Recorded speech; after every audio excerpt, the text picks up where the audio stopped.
Hello friends, welcome to my channel. இன்றைக்கி நம்ம சேனலில் எல்லாருக்கும் ரொம்ப பிடிச்ச எக் சப்பாத்தி ரோல் இல்லைனா எக் சப்பாத்தி எப்படி செய்கிறதுன்னு நம்ம பார்க்க போகிறோம். அதுக்கு முன்னாடி நம்ம சேனலை இன்னும் நீங்கள் சப்ஸ்கிரைப் இல்லைனா மறக்காமல் சப்ஸ்கிரைப் பண்ணி பக்கத்தில் உள்ள பெல் ஐக்கானை கிளிக் பண்ணிவிடுங்க.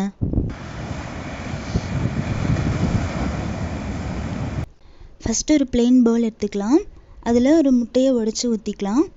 நான் நாட்டு முட்டை எடுத்திருக்கேன். நீங்கள் எந்த முட்டை எடுத்துக்கிட்டாலும் ஓகே தான்.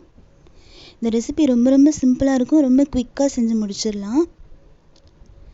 இப்போ நெக்ஸ்ட்டு பார்த்திங்கன்னா, சின்னதாக ஒரு வெங்காயம் ரொம்ப சின்னதாக பொடுசாக நறுக்கி இதில் கட் பண்ணி சேர்த்துக்கோங்க. அடுத்து தக்காளி ஆப்ஷனல் தான், தேவைப்பட்டால் நீங்கள் சேர்த்துக்கலாம், இல்லைன்னா கூட ஓகே. நெக்ஸ்ட்டு ஒரு பச்சை மிளகாய் சேர்த்துக்கலாம். மிளகு சீரகத்தூள் சேர்த்துக்கலாம். அடுத்து ஒரு பிஞ்ச் அளவுக்கு மஞ்சள் தூள் சேர்த்துக்கலாம். அடுத்து தேவையான அளவுக்கு உப்பு சேர்த்துக்கலாம். இது எல்லாத்தையும் நல்லா மிக்ஸ் பண்ணிக்கலாம். நீங்கள் தேவைப்பட்டால் மிளகாய் தூள் சேர்த்துக்கலாம். நான் மிளகு சீரகத்தூள் கொஞ்சம் தூக்கலாகவே சேர்த்துருக்கேன், அதனால் மிளகாய் தூள் நான் ஆட் பண்ணல. நீங்கள் கொஞ்சம் ஸ்பைசியாக சாப்பிடுவீங்க அப்படின்னா மிளகாய் தூள் கூட சேர்த்துக்கலாம். இப்போது நெக்ஸ்ட்டு ஸ்டவ் ஆன் பண்ணிவிட்டு ஒரு பேன் வச்சுக்கலாம். நல்லா காய விட்டுறலாம்.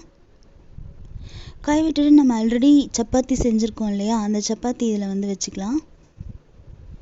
லோ ஃப்ளேம்லேயே வச்சுக்கிறது ரொம்ப நல்லது. அடுத்தது நம்ம பீட் பண்ணி வச்சுருக்கிற எக்கை இதில் ஆட் பண்ணிக்கலாம். எல்லாத்தையும் சேர்த்து நல்லா எல்லா இடத்துலையும் படுற அளவுக்கு நல்லா ஸ்ப்ரெட் பண்ணி விட்டுருங்க.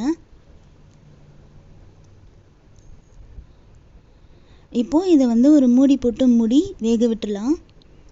தேவைப்பட்டால் நீங்கள் சுற்றிலும் ஒரு டீஸ்பூன் அளவுக்கு எண்ணெய் சேர்த்துக்கலாம். இப்போது இதை நம்ம திருப்பி போட்டுடலாம். இப்போ ஓப்பன் பண்ணி பார்க்கலாம்.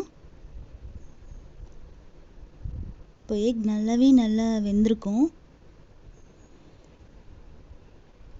எக் நல்லா வெந்துருச்சு. உங்களுக்கு இன்னும் எக் குக் ஆகணும்னு நினச்சிங்கன்னா ஒரு 5 மினிட்ஸ் ஸ்லோ ஃப்ளேமில் வச்சு குக் பண்ணிக்கோங்க.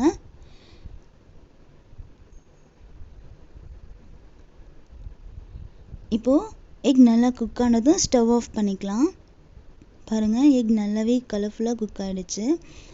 இது சூப்பரான ஒரு லஞ்ச் பாக்ஸ் ரெசிபி. சப்பாத்தியே எனக்கு பிடிக்கலன்றவங்களுக்கு நீங்கள் இந்த மாதிரி செஞ்சு கொடுக்கலாம். இப்போ இதை நம்ம ரோல் பண்ணிக்கலாம். நீங்கள் சும்மாவே இந்த மாதிரி பண்ணி கொடுக்குறதுனாலும் கொடுக்கலாம், இல்லை ஒரு ரோல் பண்ணி கொடுக்குறதுனாலும் கொடுக்கலாம். குழந்தைங்களுக்கு இந்த மாதிரி நீங்கள் செஞ்சு கொடுத்தீங்கன்னா அவங்க லைக் பண்ணுவாங்க.